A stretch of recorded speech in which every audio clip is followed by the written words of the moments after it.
Communication is an Art. I'm Pam Lippitt of Pam Lippitt Communications. I am a speaker, a communication strategist, a coach, and now a podcaster. If this is the first time you're listening to one of my episodes, welcome. And if you're coming back for more, a double welcome, because hopefully you liked some of the content you heard and you're back for more. You'll see new episodes most weeks. I try my best, as well as some special episodes with guests as we dive into what makes for successful communication, both personally and in the workspace. So expect a short form from me, about 10 to 15 minutes at most, enough so you can get in your car and go. If you've got questions, feel free to reach out. And again, you can find me at Pamela Lippitt on LinkedIn. That's where the best place to find me is. So now on to today's episode.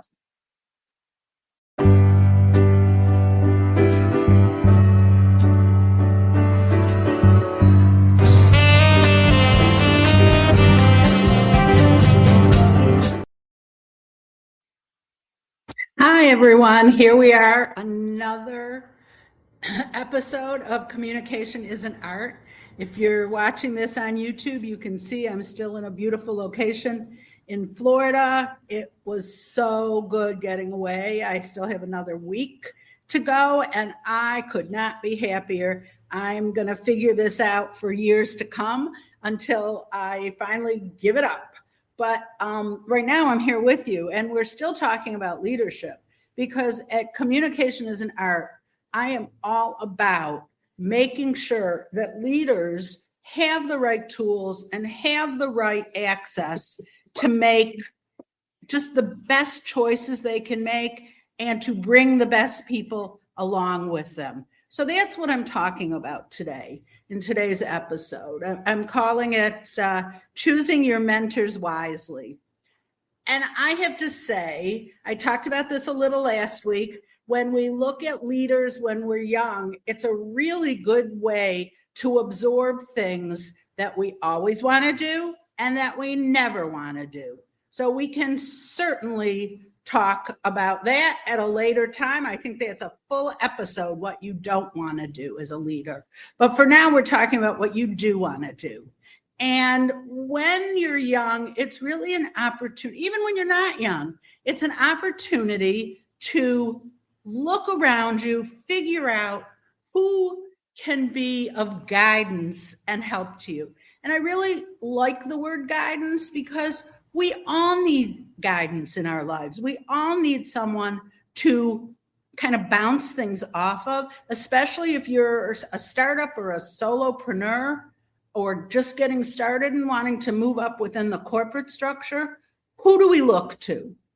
So like I said, I have been very lucky my whole life to have wonderful, wonderful mentors. And I've really tried to pass that along as well. They say you're supposed to have five to seven members of your immediate group that is your life people that you can turn to, each for a different reason. Maybe one is business, one is personal, one is growth, one is success, one is advice, different things. And we can talk about that as we go forward, how to ask questions and do that. So I'm going to take you first to the last real mentor I had, though I still have mentors now, and I'm going to talk about that.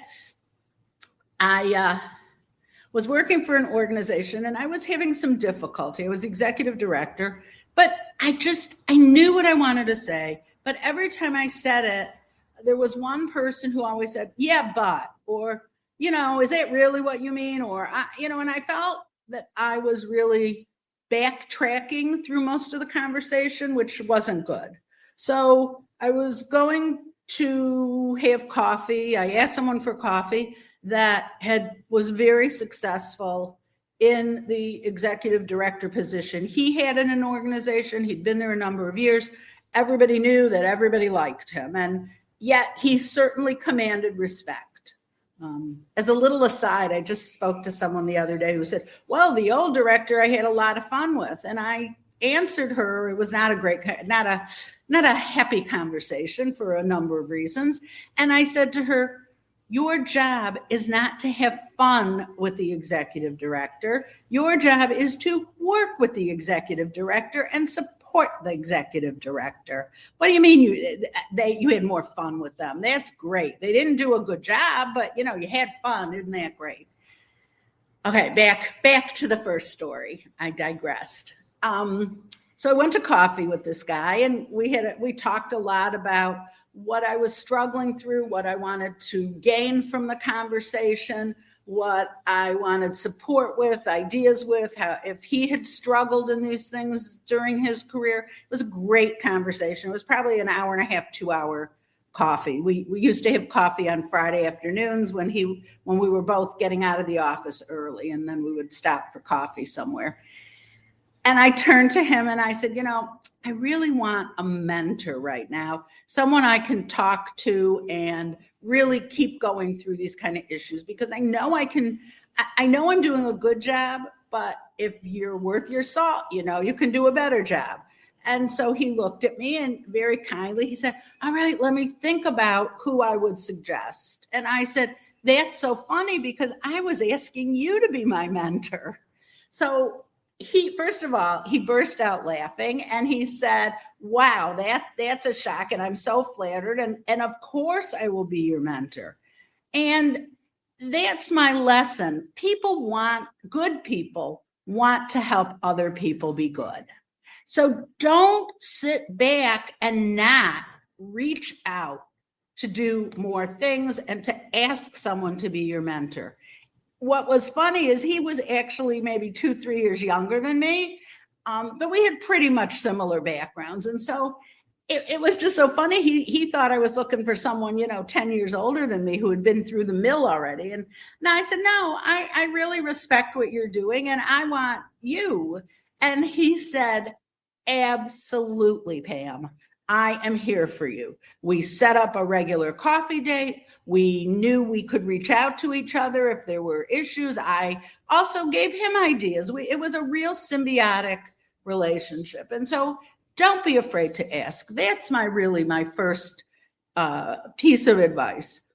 I'll tell you about another mentor who sadly just passed away a few months ago. And I just adored him. He also happened to be my orthopedic surgeon.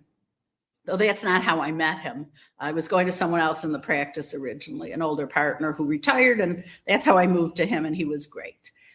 Except I still say that he told me I would be in that cast on my leg for 6 weeks, and he said I was hallucinating. It was always going to be 8 weeks. So, other than that, we never had an issue. But what was interesting is he, without thinking, in a big organization with a lot of different tentacles, brought me along as really a young kid, in my 20s and early 30s. It sounds young now. He brought me along wherever he went. I had positions early on that everyone was shocked at, but he always he saw something in me and brought me forward with him. So if he chaired a big committee, somehow I was on the committee and then I was the vice chair of the committee. And that happened about 3 times. And, I learned so much from him. And so my talk today is really about the give and the take, right? The give to other people and the taking of advice from other people. Never turn advice down. You know what? If you call anyone and say, listen, can I run something by you? There's something that just seems a little bit off. There is no one who does not want to be asked for their advice and opinion. I have never met that person who won't give you 15 minutes or a cup of coffee to support you and help you. And maybe I've been lucky, but luck has only part to do with it. I am proud of the name I made for myself in the Detroit community. I worked really hard to create that name and that image for myself because, when we talk about branding, there is no bigger brand than who you are and how you're thought of. So help people. I'll tell you one other story. I may have told this much earlier on, but my first job out of school, I ran a 6-state youth region of kids. Okay, first of all, I was 22. The oldest kids were 18. They were all a foot higher than me, foot taller than me, I should say. The reality is I am still now connected and actual friends with many of the kids who were leaders. But on my second year in the job, there was going to be an encampment for 400 kids. And the year before, I had missed my college roommate's wedding because it was my first month on the job, on the full-time job after college. So I wasn't missing another wedding. And I said to my bosses, look, I am going to have everything ready, spot on. I have the person who's going to handle everything when the kids arrive. And I looked at the flights, and I will be back on campgrounds by 8:00 at night. So I'm not really going to miss anything. I'm going to be there the first day, let the kids put their luggage in their cabins, figure out where they're sleeping, all those things. That'll be fine without me because I'm really going to be prepared. And they said, okay.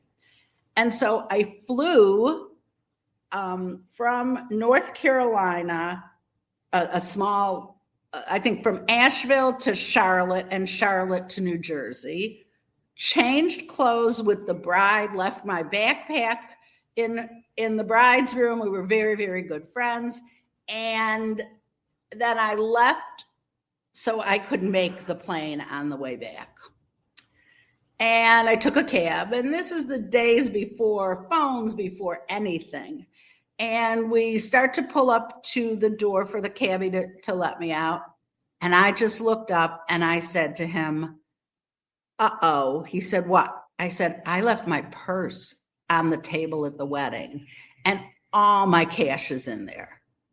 Cabs didn't take credit cards even at that point. And he just looked at me. I said, I have a check. And he said, I can't take a check. And I said, well, we have two choices. You can let me out here, which is feet from the door. You can take me back 45 minutes to the venue, or you can take the check. It's got money in it. And he took the check. And I had planned everything so that I was actually flying out the first flight back in my clothes from the wedding. And then I had about an hour and a half layover till I got on the next plane. And so I was going to change back into camp clothes. You missed the air quotes if you're listening, to camp clothes to get to camp. And now I have to figure out how to find the purse. It wasn't about the money. It had been my grandmother's purse, and she had passed away just a few years before. And so I was devastated that I had left the purse. And so I had to call the venue. Okay, I know nothing about New Jersey. I don't know the counties. I don't know the areas. I knew the city this was in, but that was all. And so I look at this bank of phone books. Yes, phone books, remember those? And I don't know which phone book to open to find this place. I really knew nothing. And I walked up to the desk and said, I'm trying to figure out what phone book I would use to find this hall. And a man standing next to me looked at me at all of my 23 years old and said, are you telling me you have no money and you're going to be traveling for the next 5 hours? I said, yeah, but I'll be okay. I'm not really worried about it. And he opened his wallet and he took out a $20 bill. And I said, well, just give me your business card. I'll send it back to you. I have a check. I can write you a check. He said, no, this money is for you to be safe on the way back, to get a cold drink, to do what you need to do. I mean, I found it was the kindest thing in the world. P.S. I found the phone number. I called and left a message. Another friend had taken the purse because she knew it was mine, and I did get it back about a month later. But it was such a kindness of a stranger. You have no idea what that kindness meant to me. And so when he wouldn't take the money, I said to him, but I promise you, I will do this for someone else. And over the years, I have no idea who this person was. I have done it more than once. Someone who, a couple of years ago, someone had their phone stolen. Everything's on your phone. He didn't have any money. He didn't have his Apple Pay. He didn't have anything. And I handed him a $20 bill and said, just to have it in your pocket. So I'm going longer than I usually go, which is odd because I didn't really think in this beautiful sunshine I would have a lot to talk about, but I did. So I hope you listened all the way through. I hope you learned a few lessons about picking a mentor, asking for advice, asking for help, and passing help forward as you move through your career as well. So that's what I have to say today. This is episode 31, isn't that? I'm kind of excited about that and looking forward for more episodes to come. So let me know if you have any questions or comments, and I'm happy to answer and as we move forward. Have a great day, everyone.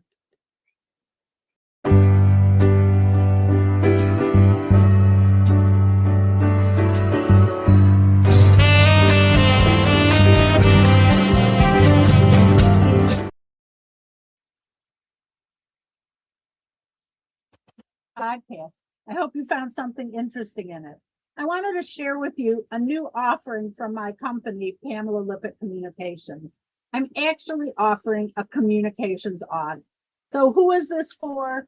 It's for a company, a nonprofit, where there's new leadership, new board members, or new senior hires who may not be up to speed and are seeing different things when they're looking at different pieces of paper, because really it's the new people who are really diving in and looking at things. It could be because you have new programs or new clients or new services, and you want to give them a consistent message about your company. It may be that people are asking the same questions all the time.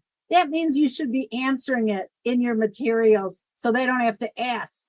And it's also if you're seeing internal frustrations among your team. Maybe they don't have the right materials they need. So if you're interested in a communications audit for your company, I am giving a bonus for anyone who mentions hearing this on the podcast. Not only will I do a communication audit of your materials, but I'll also come in person or via Zoom and meet with your team to go over all the materials as we start and as we finish, to make sure everyone's on the same page. So with that, shoot me a text or an email if you're interested, and I am happy to reach out and discuss how your communications can be smoother, more concise, and lead to more business. Thank you.